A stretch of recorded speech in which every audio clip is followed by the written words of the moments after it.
দমের যে চরিত্রটা আমি করছি এর উপর এত বিশাল এবং এত বড় দায়িত্ব, অনেক সময় অনেক ভার লাগে।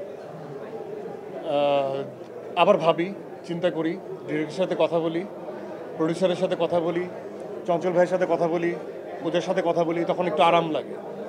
সো আমাদের টিম মেম্বারগুলো এমন, তাদের প্রত্যেকটা রাত 3টা হোক 4টা হোক, আমরা একজন আরেকজনকে অ্যালাউ করে রাখছি যে কোনো সময় you can call, you can share your thought process, তোমার রাতের যত গভীরেই আসুক না কেন। সো আমার কাছে মনে হয় যে এই ভার বা এই চরিত্রগুলো এটা আসলে একজনের দায়িত্ব না, টোটাল টিমের দায়িত্ব। আমরা যদি একসাথে দৌড়াতে পারি তাহলে দমের দম, যেমন আমাকে অনেকবারই জিজ্ঞেস করা হয়েছে যে দমের কি পরিমাণ দম।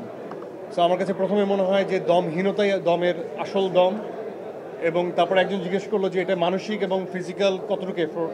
তো আমার কাছে মনে হয় মানসিক এফোর্টটাই সবচেয়ে বড় এফোর্ট, যেটা সামগ্রিক পক্ষে আমাদের যে টিমের যে এফোর্ট, আবার শারীরিক দক্ষতা, শারীরিক এফোর্টনেস ওই মানসিক থেকেই ছড়াবে।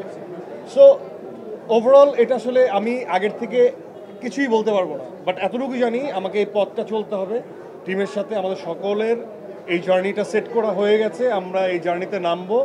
এবং আমার দৃঢ় বিশ্বাস, আমি বিশ্বাস করি পুরো টিম যেভাবে ভাবছে, আমি কাউকে ভাবতে দেখি নাই।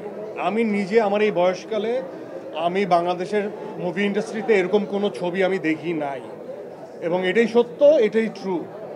সো আমি এরকম গল্প এক্সপিরিয়েন্স করি নাই, এরকম ভিজুয়াল এক্সপিরিয়েন্স করি নাই, এরকম মানে পারফর্মার এক্সপিরিয়েন্স করি না, এরকম রাইটার এক্সপিরিয়েন্স করি না, এরকম ডিরেক্টরের যে ভাবতে পারে এরকম সেটা এক্সপিরিয়েন্স করি। সো ওভারঅল এই জার্নিটা টোটালি নিউ।